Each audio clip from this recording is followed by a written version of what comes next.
Like they call it the doghouse. So this past weekend, the fight that nobody wanted, either in the MMA community or in the boxing community, took place with Francis Ngannou fighting Tyson Fury. And naturally, with it being a boxing setting, everybody pretty much knew Fury would win. Everybody picked Fury to win. It was some MMA guys. I think Overeem was one who picked Ngannou to win, but for the most part, everybody knew that Fury should have got the job done.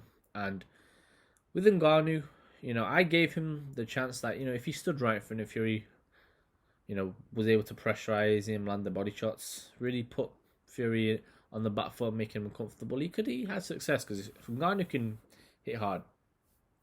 And naturally, with a guy who hits that hard, he's going to be a threat. And it's not like the McGregor-Mayweather thing. With Floyd and Conor McGregor, I always feel people who understand fighting know what happened in that fight. Floyd, I don't want to say carried McGregor, but ultimately just waited for Conor to tire himself out. McGregor never had that one-punch power the way Ngannou does. And it's not his fault. It's just natural. He's a 155 guy. Ngannou's a heavyweight. Naturally, these guys are going to hit a lot harder and have more of a chance of knocking their opponent out. And, with that fight, McGregor threw a lot of shots. Didn't really catch Floyd. There was one little uppercut landed, but other than that, didn't really do that much damage. However, with this, it was a little bit different because you expected Ngannou to have a little bit of a threat. And I felt as if Fury wanted to go toe-to-toe with Ngannou, he was playing a risky game, but he should really have been able to... Fury really should have been able to get it done. I felt as if Fury was stopping 5 or 6 rounds in. I felt Ngannou may have some early success, but then eventually, once Fury kind of cracked up the volume and pressure, he'd get him out of there. And that's the same thing that happened with Floyd and McGregor. Once Floyd cracked up the pressure and saw that Conor was tiring, he was able to get him out of there. I thought the same thing would happen, and I will say there are a lot of things with Ngannou though. The reason I was quite curious about this fight was I knew Fury would win, but I felt as if there was certain intangibles that Ngannou had, and I think Ngannou has, and he is a lot better fighter than what people can credit for. And I mean this even in the mixed martial arts sense. People look at him as just a big puncher, but Ngannou's got a solid chin. He can take a shot. He's very adept at, as you saw in this fight, and we've seen it in a few of his fights, of switching stances. He knocked out Miocic almost with a switch jab, or knocked him down initially in the second fight with that. He has a lot of things there that I feel people don't really look at. In mixed martial arts sense, the fact that he was able to, he had 2 blown knees against Cyril Gane, was losing the stand-up and essentially turned into a wrestler and showed off his wrestling. It shows that he had the fighting instinct to adapt, and not many fighters in general have that, and I felt it was impressive. And in this fight, I don't think many really gave him much of a chance though, and it's natural. He's the MMA fighter coming in to fight a boxer, even though he's a knockout artist. Only one thing was supposed to happen, and I'm telling you right now, Francis Ngannou in that fight absolutely embarrassed Tyson Fury. And yes, Fury may have won the decision, but ultimately the fact that Ngannou knocked him down, gave him one of the hardest fighting years, marked him up, and was able to see the final bell, that to me is so damning for Tyson Fury. And one thing about Ngannou, that's all he had to do was see the final bell and he would have won the fight. To me, the way I'm looking at it, ultimately Ngannou, nobody expects him to perform. Nobody thought he would do anything in this fight. That's why everybody kind of looked at him and thought, if you're Fury, all you need to do is get him out of there. Because if Ngannou got bashed up for 10 rounds but still saw the final bell, it would still say a lot, the fact that he was able to survive in there with one of, well, supposedly the consensus best heavyweight in the world. The fact that he not only survived for 10 rounds, but the fact he won, I would say, multiple rounds of Tyson Fury. The fact that he knocked him down in the second round. The fact that Francis Ngannou put, at times, a beating on Tyson Fury. It's not only damning, it's embarrassing for Fury, because ultimately, sorry, my bad, it was the third round, not the second round he knocked him down in.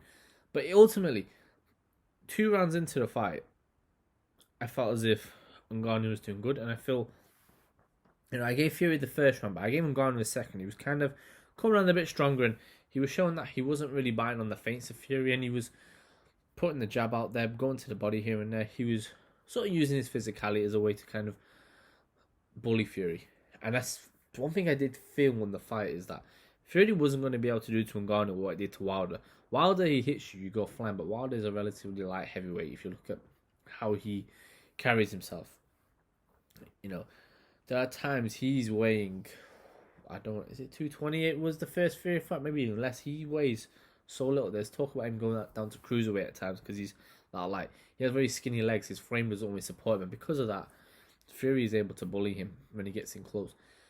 You can't do that with Ngannou because Ngannou is built like a tank. And the same sort of logic applies to Anthony Joshua, I think, if you ever see those two fight.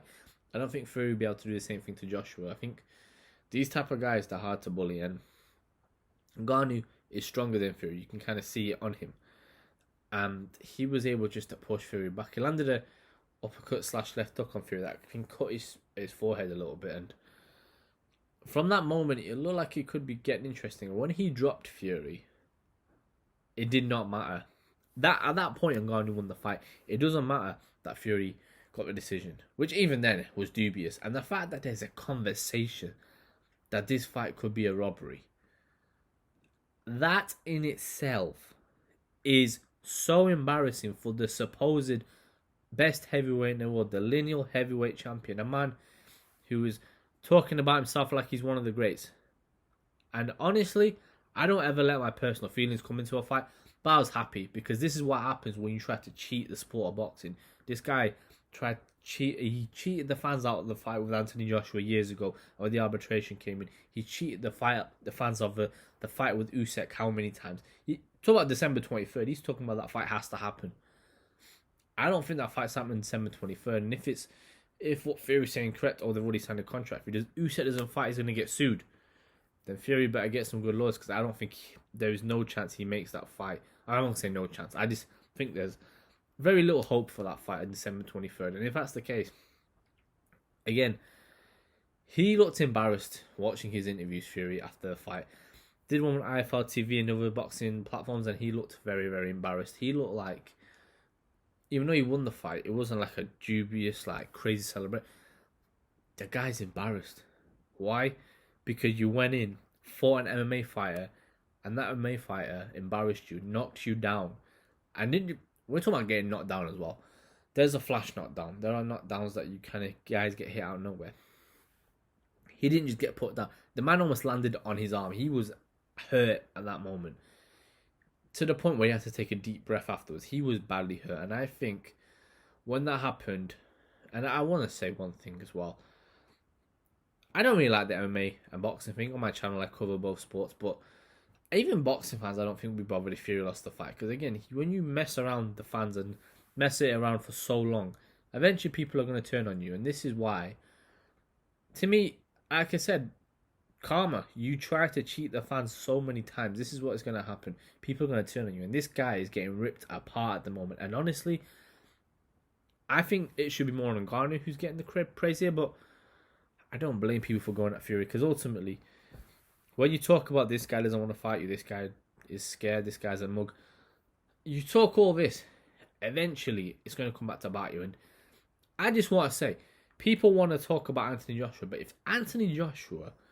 performed like that against an MMA fighter, Fury would not shut up about it for how long? Anthony Joshua goes in there, he fights some of these fighters who are good, likes of Ruiz, the likes of Heleni's saying great, and he knocked him out, but these fighters who are you kind of B-level, C-level heavyweights, sometimes it doesn't look great, but he gets a lot of stick for these performances.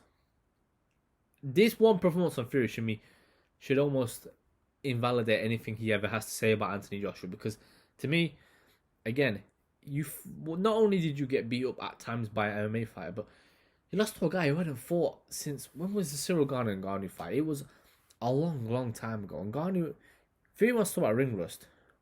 Ngannou hasn't got any ring rust because he never fought in a boxing ring, and also he hasn't fought. Let me just see.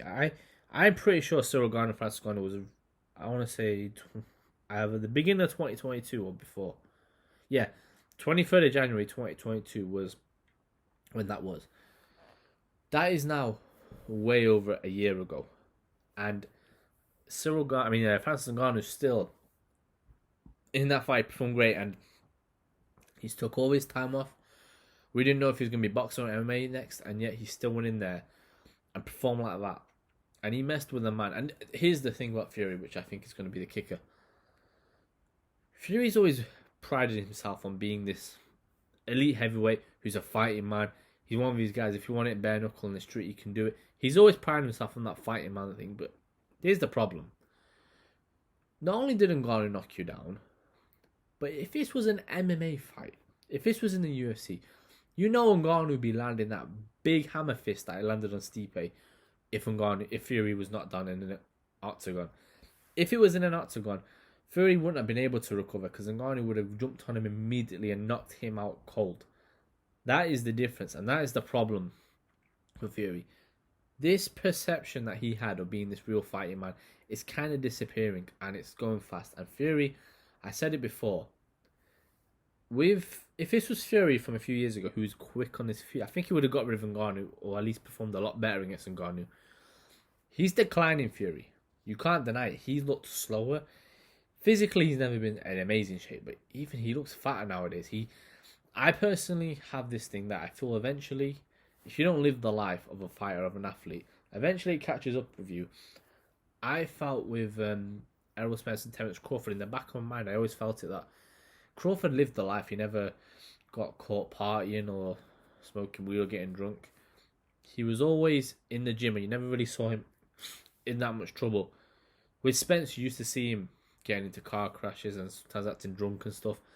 Eventually, it caught up with him. And Crawford, I think, showed, when you're committed to your craft like he is, you're going to be the one at the end who gets all the glory and wins the belts. And that's what happened. And with Fury, I think he's slowing down. I've said it before, at the moment, I do favour Usyk if he fights him, because I think Usyk is in the prime of his career, and I think he's looked as good as ever. And again, Usyk lives the life. He doesn't really get into trouble. He doesn't really... I don't know if he drinks. He probably does, but he doesn't really seem somebody who is distracted by so much outside the ring. And that's the problem that I think Fury's got. I don't know how his confidence is going to be as well. His whole thing was he's undefeated. He has the mind games over his opponent. How are you going to look Alexander Usyk in the fight in the eyes and be this confident man when you know the whole world saw you get beat up by an MMA fighter? His confidence, I think, is going to be shattered, and that's why you look at his interviews. He's usually a bubbly personality. He was not that. He was almost a shell of what he is. I think this fight has really badly affected him, and it should, because you should not have done that against a dead boxing debutant. KSI has got more boxing fights than Francis Ngannou. That's how bad we're talking here. Ngannou, I give him respect. I've always given him respect, but here, I don't think anybody should ever doubt him after this. I think he has now got the whole of the combat world almost at his feet. Dana White must be seething right now. He let this man go, and I'll be honest, I thought it was the wrong decision. I would have rather seen Ngannou fight the likes of John Jones than some of these guys in PFL, but it's paid off at the moment. We have to see if he can go in and maybe beat a Joshua Wilder. Then you got to say, this man is got everything here, and because he's a heavyweight, you give him a chance because he has got the one shot. You look how Joshua has fought recently. He's fought quite scared. If Ngannou starts unloading on him, then he could beat him. If you look at Wilder, he's not really got the strongest chin. If Ngannou lands, who knows? There's a lot of interesting matchups for Francis Ngannou. I think he does beat the likes of a Dylan White now after watching that, and I think a Chisora the same. These are good boxers, but they're not so good that I feel you can think that they're just going to outpoint Ngannou and make it look easy. I think Ngannou is in a fantastic position now, and I think the roles have flipped. I think Fury is in a worse position, and ultimately Fury is going to fight Usyk next. But hey, again, if it's Anthony Joshua who lost or got beat up by an MMA fighter, then there would be a hell of a lot of criticism from Fury coming his way. Whenever Joshua loses to boxers, he gets beat up by the likes of Ruiz and Usyk. Ruiz, he got the win back, and Usyk, he got dominated. But again, these are good fighters. Ngannou's a good fighter, but he's an MMA fighter. He's a mixed martial artist. His, whole game plan in fights is usually being patient, land a couple of leg kicks, and eventually he lands the right hand. again, I'm not saying a one-dimensional fighter, but in boxing, that's all he really has. He's not somebody who moves very well. His footwork was actually better than I thought it'd be, but again, it's not like you're coming up against a super tricky fighter. He's relatively simple what this guy's going to do, but he went in there, and regardless if people don't like it, he embarrassed Tyson Fury in that fight. Knocked him down, had him in trouble a lot of times, and the fact that it's a debate, I actually scored it a draw, personally, and I know boxing. I've scored this fight a draw. I could see an argument because there's a hell of a lot of swing rounds in there, which again, the fact that there are swing rounds in this fight is just crazy. Fury might have won the fight, but he knows deep down this is going to sting. And Ngannou, I give him respect. He's at the top of the world, and I think Dana White is going to be crying, but ultimately this is the sport. You take gambles, sometimes they pay off, sometimes they don't, and it looks like this one has. I think for Tyson Fury, you're going to need to not just do any interviews for a while, because again, his legacy now, regardless of what he does, he'll always have that hanging over him. He needs to go and knock Usyk out. That's the only way I think he gets this back. Because if he loses then to Usyk, he's going to have a lot of that bargaining power. He talks about being the A side, would have completely gone. Because again, people are screaming robbery in this fight. I'd have to watch it again to think if it's really robbery. I don't think it was. I think it was a close fight. And I could see it going to Fury, but it's not by a lot. And that's the crazy thing. But yeah, just my thoughts though. Fury and Ngannou. I think Ngannou embarrassed Fury in the night. I think Fury's going to have to really hold this one. And he's got a lot of criticism coming his way. But ultimately, like I said, you cheat the sport of boxing, this is what happens. So yeah, just my thoughts on the fight. And yeah, until next time.